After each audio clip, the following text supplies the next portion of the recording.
2024년 6월 10일 맨발 걷기 맨발로 쓰는 아침 편지. 맨발로 걷는 사람과 걷지 않는 사람의 차이는 단순한 불편 여부나 한 끗 차이의 차원을 넘어 생과 사를 가르는 결정적인 원인이 된다. 좋은 아침입니다. 며칠 전 대모산을 오를 때 한 여성은 맨발로 걷고 한 여성은 신발을 신고 같이 걷고 있었다. 이에 신발 신은 여성에게 왜 맨발로 안 걸으시죠? 하고 물었더니 신발 신고 걷는 것과 맨발로 걷는 것이 한 끗 차이 아닌가요? 라는 반문이 돌아왔다. 그래서 제가 아닙니다. 한 끗 차이가 아니라 생과 사를 나누는 결정적 차이도 될 수 있어요. 라고 말씀드렸습니다.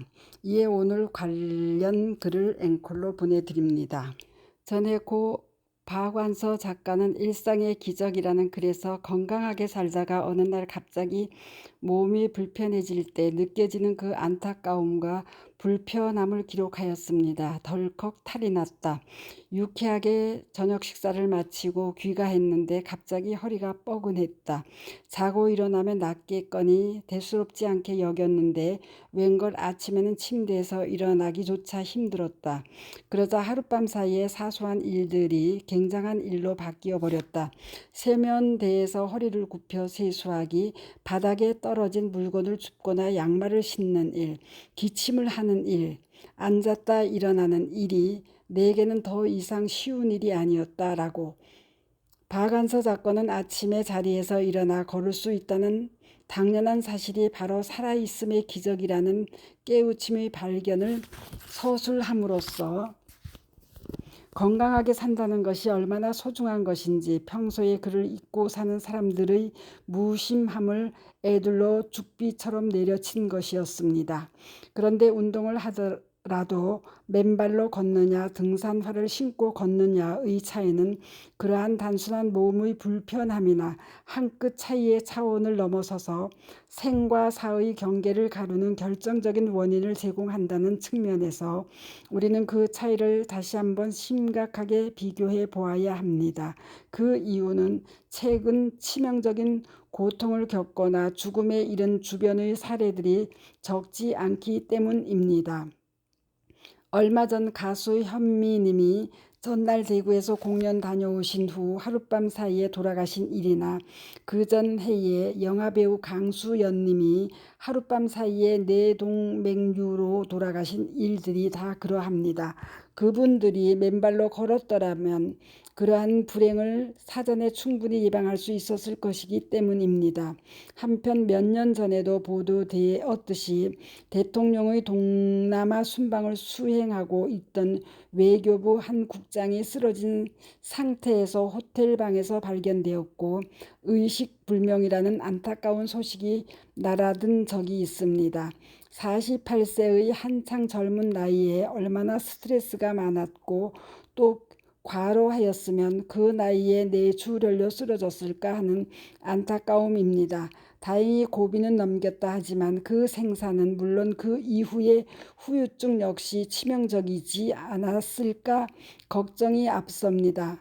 얼마 전 저희 집 근처 조옥수님의 경우는 뇌출혈 증세를 자각한 지 바로 30분 만에 병원에 도착하여 즉각적인 응급처치를 받을 수 있었고 그래서 치명적인 상황을 넘겼고 그 이후 저희와 함께 맨발로 걸어 이제 왼쪽 반신마비까지 풀려 거의 정상으로 돌아오는 행운을 거머쥐었는데 동외교부 국장의 경우도 그러한 골든타임을 넘기지 않아 재활의 기회를 찾으실 수 있기를 우리 다 같이 기도해 드렸으면 합니다.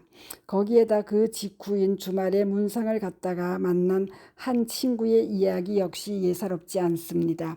당시 저희 고교 3년 선배가 평소 운동을 많이 하여 매우 건강하였는데 미국의 아들을 보러 가서 2주간 여행을 잘 하고 귀국하자마자 갑자기 들어닥친 찢어지는 고통을 못 이겨 병원에 입원했다. 봤더니 급성 백혈병이라는 진단이 나왔다는 것입니다.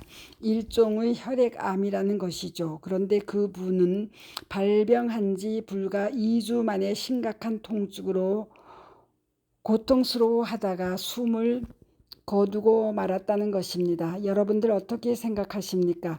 그분이 평소 운동화를 신고 운동을 많이 하셨던 분인데 만약 그가 맨발로 숲길을 걸었더라면 결과는 어떠했을까요? 만약 그분이 진작 맨발로 숲길을 걸었더라면 당연히 활성산소가 매일매일 몸 밖으로 빠져나가면서 암세포의 공격을 사전에 방지할 수 있었을 것이고 설령 그렇다 하더라도 바로 치유되었을 것입니다.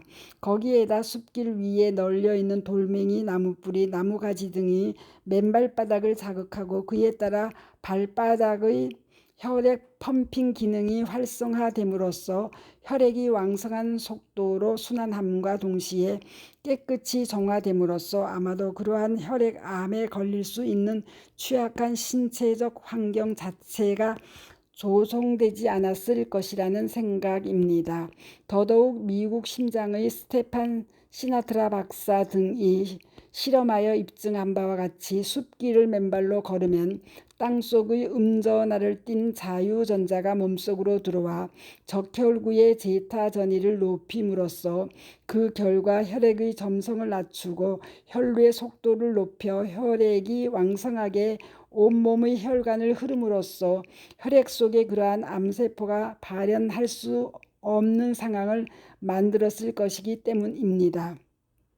결국 위 고 현미님이나 고 강수연님의 돌연한 사망이나 48세 외교부 국장과 조옥수님의 돌연한 뇌출혈이나 저의 3년 고교 선배의 갑작스런 죽음이나 이 모든 현상들이 맨발로 숲길을 걷지 않은 데서 비롯된 현대의 문명병의 일종이라는 생각을 떨칠 수가 없습니다. 이러한 사실들은 고 박완서 작가가 불편해하셨던 한때의 단순한 몸의 불편함을 떠나 생과 사의 경계를 가르는 치명적인 상황에 이르게 하는 것임을 보여주고 따라서 우리가 맨발로 숲길을 걷는다는 것은 즉 당초 창조주의 설계하신 바대로 살아가는 숲길 맨발 걷기의 삶의 방식을 취한다는 것은 그런 상황 즉 현대 문명병의 돌연한 감염과 발병 및 사망에까지 이름을 사전에 방지한다는데 큰 의학적 생리학적 의의가 있다 하겠습니다. 그런 점에서 우리는 매일매일 숲길 맨발 걷기로 그러한 치명적인 문명병의 예방에 가장 효율적이고 아이디얼하게 대처를 하고 있다고 감히 말씀드릴 수 있겠습니다. 결국 숲길을 맨발로 걷는 사람과 걷지 않는 사람의 차이는 단순한 불편함 여부나 한 끗 차이의 차원을 넘어 생과 사를 가르는 결정적인 원인을 제공한다는 결론에 이릅니다. 참고하실 수 있도록 조옥수님의 마지막 치유의 성공에 관한 아래 유튜브 맨발걷기 치유 사례 9 가로 뇌졸중 반신마비 완치 가로 조옥순님 가로 67세 가로를 경청해 보시기 바랍니다. 맨발걷기 숲길 힐링스쿨 네이버 카페의 아침 편지입니다. 감사합니다. 스토리양입니다.